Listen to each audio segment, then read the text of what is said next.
"Let's go," Barry mouthed and moved. Larry darted after him, Greg and Marty close behind them. The two zombies saw them and rushed, the moans turning to growls and shambles, turning to sprints. Stephen and the others didn't emerge from the opposite side, and Larry felt his stomach drop as his spear met the zombie's chest. It hit hard, driving him back, burning every muscle. The thing wouldn't stop. Larry set his feet and pushed, his whole body burning with the effort. The zombie growled, swatting at his face. Larry stumbled back. Barry's spear flashed. The screwdrivers punched through the skull and brain. The zombie stiffened, the pressure disappearing, and Larry stumbled forward after the falling zombie. Barry grabbed him, and the thing slid off the spear with a dull thump. Larry panted, hands and back screaming in pain, but he forced himself to turn. Then he saw them, Stephen and his crew running away, hiding behind cars as they ran left, away from the fight and towards their homes, past 3 charging zombies, leaving them to die. Barry stepped past him, gesturing for Anna and the rest to join them. "Bastards," Larry whispered, his body already turning, the wrench in his hand. Larry slammed it down. "Welcome to the Hymn of Ash and Echo. Twice a week, I post short stories. Horror, fantasy, sci-fi, thrillers, and anything else my brain cooks up between books. You'll find ghosts, monsters, magic, and the kind of suspense that sticks around a little too long.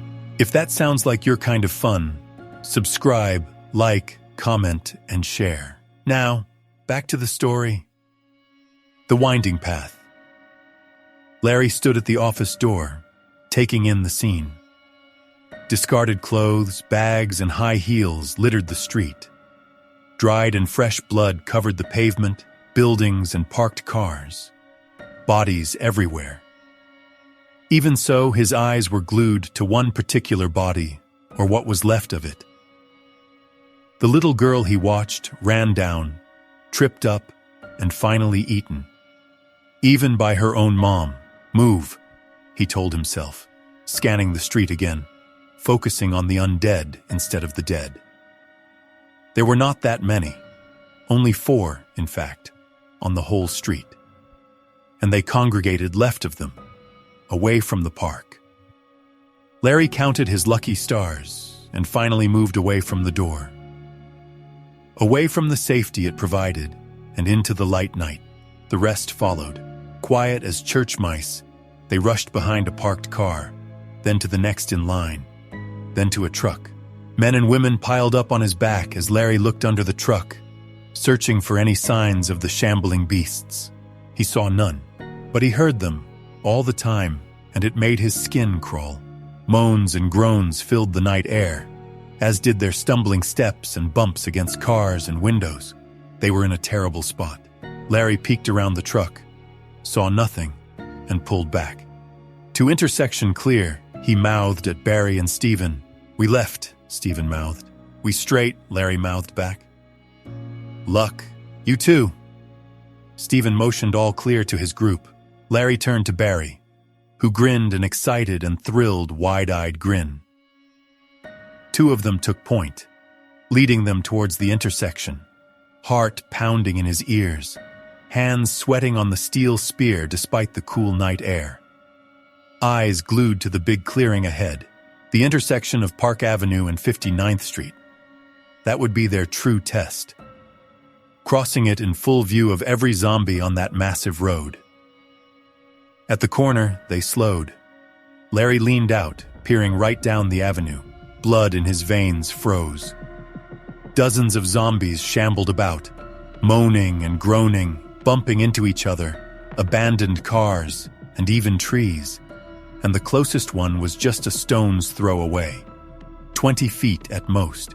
Shit, Larry thought, turning his head left, and saw nothing. Mainly because of the car wreckage just off the intersection.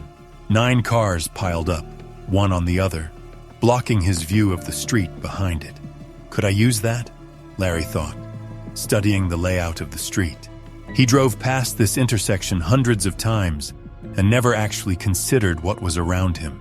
Now he did. The parked cars, the clustered road, the zombies all around them, and yet none were ahead of them. The street they had to rush through seemed empty. Okay, he told himself, turning back to the men and women behind him, then to the wreckage again. That was their way over. It had to be. Larry motioned for them to pull back, and they did. All eyes glued to him. 20 zombies, Larry mouthed, pointing right. Left? Stephen asked. Not sure. Larry shrugged, looking at them. How sure am I? He asked himself, and realized it didn't really matter.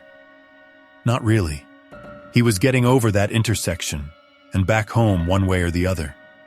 And by the looks of the faces around him, he was the only one who actually had any semblance of a plan. Car wreckage, Larry mouthed, pointing left. We hide and go over? Barry mouthed. Larry nodded, and the man grinned. Crazy, as always. Move, Larry mouthed, pointing across the street. And they did. In the shuffle of bodies, Anna somehow ended up on his right side. She smiled at him, and he nodded back, studying the street around them. Still only 4 zombies on the far end of the street. That was something. They hid behind a car, checked the pavement. No zombies. They rushed to the corner. Larry looked left and saw a lone zombie bumping into a car. Repeatedly, Stephen pushed past him, studied the street, and nodded. The man led his team to the left, leaving Larry and the rest behind. Okay, less people to worry about, he thought. Taking a deep breath and leaving the cover of the building, Larry Crouch ran, Barry hot on his heels. The 2 men ran into the cover offered by the wreckage, on the same side as Stephen and his, away from the dozens of undead eyes. Anna and Tina were next to cross the street, followed by Janet and Marty. Greg was the last to cross. He breathed a sigh of relief as the older man scuttled beside them. Larry looked his people over, giving them a thumbs up. They responded unenthusiastically, and he couldn't blame them. That was their life now, hiding in the shadows and hoping for the best. Barry tapped his arm. Larry looked at the man, then followed his gaze. Stephen and his crew crouched behind a car, not moving. Larry frowned, leaning left to see what was going on. The lone zombie somehow became 3. And now, from this vantage point, he saw at least 2 more down the street. Don't attack, Larry thought, staring at them. Noah turned back to them, pale face and eyes wide. Don't panic, he thought. And luckily, Stephen didn't attack or panic. The man gestured for them to pull back. But where to? Larry studied their jerky and uncertain movements. Even Stephen seemed to question what to do next. Then their eyes met, and the man blinked, making a face. What? Larry thought as the man nodded at him. What does that mean? Larry thought and nodded back, slow and uncertain, watching them move over to him. Larry pointed across the street. They nodded and changed course. Clear, Barry mouthed in his ear, his warm breath somehow still stinking of tuna. But Larry ignored it, letting the man lead as he covered his right. Putting himself between Barry and the mass of zombies, Larry glanced at them again.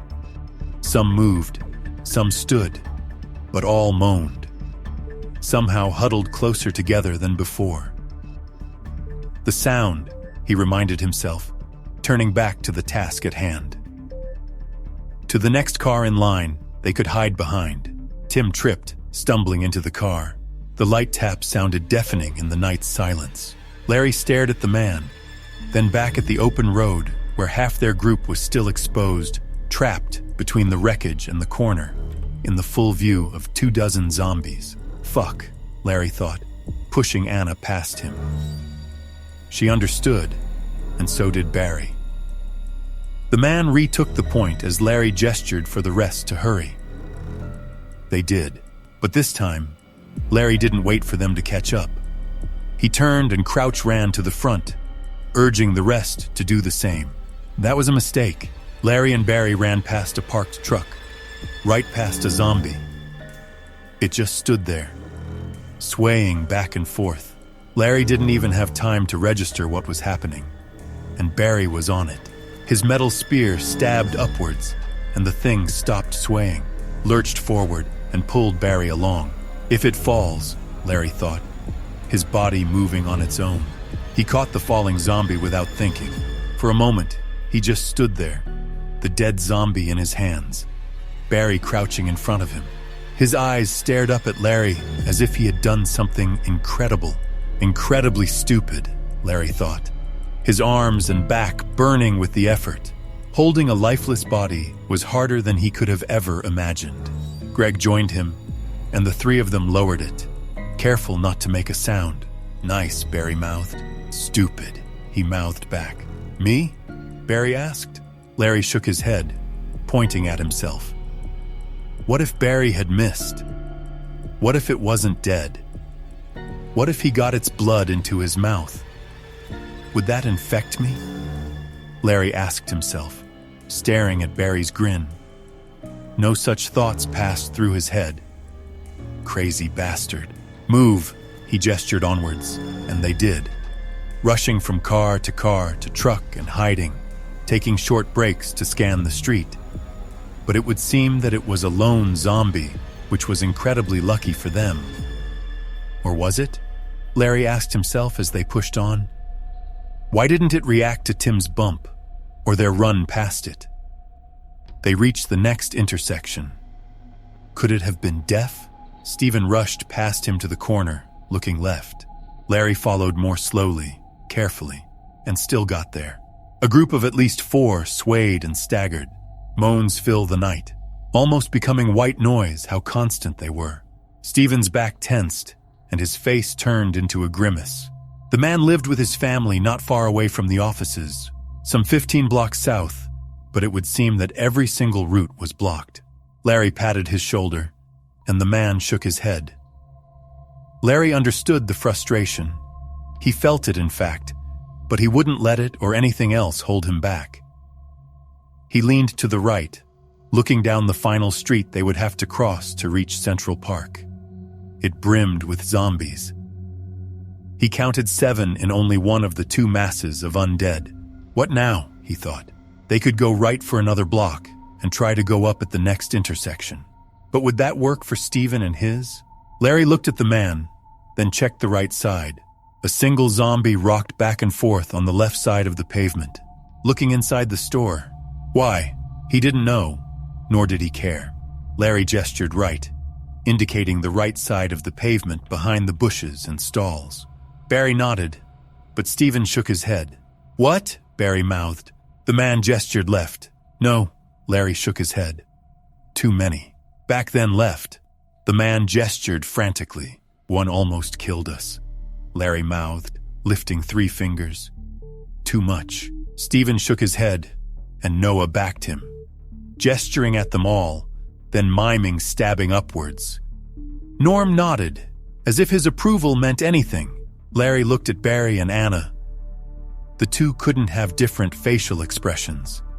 She looked like she would be sick, and Barry seemed unbothered. Greg gestured for them to move on. Larry nodded, turning to Stephen. One more. He pointed right. Then up. He mimicked the way around the block and the zombies. Stephen shook his head, pointing back. Larry shook his head back at the man. Too many, he mouthed again. Don't care. Stephen gestured for his team to move back. And they did. The 2 men stared at each other, neither budging. Stephen's eyes softened. Help us, he mouthed. Please, the man breathed. Barely audible, but there. The first spoken word since they left the office. And it was a plea for help. Larry set his jaw, steeling his spine, and slowly, deliberately, shook his head, forcing himself to think of only one thing. Mighty. He would get home, and he would get his dog. No matter what. Stephen looked at him one last time, eyes growing hard as the man gave a curt nod and moved back. Larry looked after him, feeling the stone settle in his gut. Did I just let them die? Barry poked his ribs, motioning to the right. But Anna's eyes told him something else. Larry looked away from her, staring at the floor. They weren't his problem. They simply weren't. Where were they when he and Barry killed Helen? Where were they when his group took on the three in the hallway? Inside, hiding is where they were. Safe and away from danger. Larry turned to Barry, lifting his hand, ready to motion for them to continue. But his hand didn't fall. It wouldn't. He turned to Anna again, and she saw it in him. The smart, brilliant, and devious woman grabbed his other arm. Her hands were covered in a cold sweat, just as his were, and probably everyone else's in his little group, or Steven's group in fact. But only Larry and Barry outright fought the things, and the two other people who had any other experience were with him, one urging him to move and the other begging him to stay, to help. Damn it, Larry thought, pointing backward after Steven and his people, hoping, praying that was the right decision. Anna smiled at him, and the rest nodded, faces grim, but they turned, ready to help. Only one man smiled. What? Larry asked him. Barry scuttled closer, so close Larry could smell the man's breath. I hope this doesn't bite us in the ass, the man whispered into his ear. The warm breath still reeked of fish, but Larry didn't mind that time. He just smiled. It was forced, yes, and he wanted to run and scream rather than help. But he still smiled at the bad joke and led them to their probable deaths. He darted to the car pileup, where Steven and his team crouched in the shadows, faces pale, unaware he was closing in. Not until it was too late. Or it would have been if he were a zombie, and in that moment, Larry knew they would have died if he didn't help, and also that he should have left them to their devices. But it was too late now. He tapped his chest and pointed at them. Steven nodded, pointing at the three zombies. Circle, Larry mouthed, mimicking them and circling the zombies. You that side? He pointed left. We this side. He pointed to the right. Then, Noah asked, we attack. He tapped his fingers together. Same time, Larry mouthed, holding 4 fingers up. Same time, he repeated, nodding at his fingers. Steven gave him the thumbs up, and Larry nodded, returning to his group. They good? Barry asked, turning his thumb up like it was a scale. Larry stopped it halfway. The man shrugged, like it was to be expected, or like it didn't matter. Larry almost snorted at the insanity. Almost. Instead, he led them behind the abandoned cars, his heart pounding in his chest, wanting to break out, wanting to leave all of them behind and run home, to hug Mighty, feed him, and play with him. But Larry didn't. He held firm, not even sure why, but he did, and questioning it with each step that brought him closer to the zombies. He saw Helen's jaws again, closing in on him. He saw Barry miss and the zombie lunge at him. But he also saw Barry saving his life, Anna saving Barry's, and Greg killing the blonde zombie. We can do this, he thought, stopping, listening to the things moan and groan. So close. So close he could actually distinguish 2 distinct voices as they shambled and bumped into each other. 2? Larry looked over the hood. Yes, there were only 2 zombies in the street. Where did the third one go? Larry looked around, spotting it down the street. It joined the other 2 by the food cart. It's now or never, he thought, looking at the people around him. Barry was still on his left, Greg and Marty on his right side. The rest had their back, leaving Anna and Tina as their last line of defense if one were to sneak up on them. Plan? Greg asked. 2. Larry tapped Barry's shoulder, then his chest. Barry. I. He pointed at Greg, then Marty. You, Marty. Us too? Marty asked, pointing at Greg. Larry nodded. "Let's go," Barry mouthed and moved. Larry darted after him, Greg and Marty close behind them. The two zombies saw them and rushed, the moans turning to growls and shambles, turning to sprints.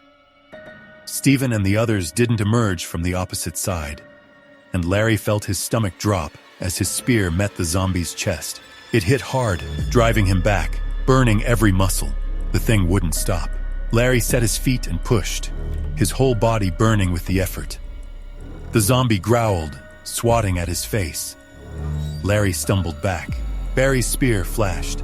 The screwdrivers punched through the skull and brain. The zombie stiffened, the pressure disappearing, and Larry stumbled forward after the falling zombie. Barry grabbed him, and the thing slid off the spear with a dull thump. Larry panted, hands and back screaming in pain, but he forced himself to turn. Then he saw them, Stephen and his crew running away, hiding behind cars as they ran left, away from the fight and towards their homes, past 3 charging zombies, leaving them to die. Barry stepped past him, gesturing for Anna and the rest to join them. "Bastards," Larry whispered, his body already turning, the wrench in his hand. Larry slammed it down. Greg's zombie staggered to the side, and Larry swung again. The wrench punched through the skull, and the thing fell to the side. Larry turned back to the 3 charging ones, only to see Barry throw his spear at the first, hitting its center mass, making it stagger as the crazy man pulled his screwdriver, charging the other 2. Anna and Tina joined him, and so did Marty and Greg, all 4 going rushing on the same one, leaving Barry to fight alone. Faster, Larry's mind screamed at him as he rushed the still staggering zombie, his spear held high. He rammed it straight into the eyes. The zombie lurched back with impact and twisted. Larry tried stopping the fall, but it ripped the spear out of his hands as it landed on its back. The metal handles twisted, falling hard to the ground. The sound tore through the night. His heart stopped for a beat, listening to the twin pangs echo in the quiet night. "Move," he thought, forcing himself to turn and help Barry. But the man had his arm in the zombie's mouth, the screwdriver flashing. The thing stiffened. Its whole body went slack. Barry pushed it off, letting it fall next to the third one, the one Marty killed. Larry stared at him as Barry grinned, showing off the magazine. The teeth didn't get through? Larry sighed in relief, grabbing both their spears. They had to move. But where to? Growls now filled the night, and Larry heard them move. So many steps, all around them. Larry looked one last time after the bastard Stephen and his crew, and he saw them, short one member. He turned around and saw Tim just standing there, a hammer in his hands, eyes wide and lips moving. The man didn't run, nor did he help.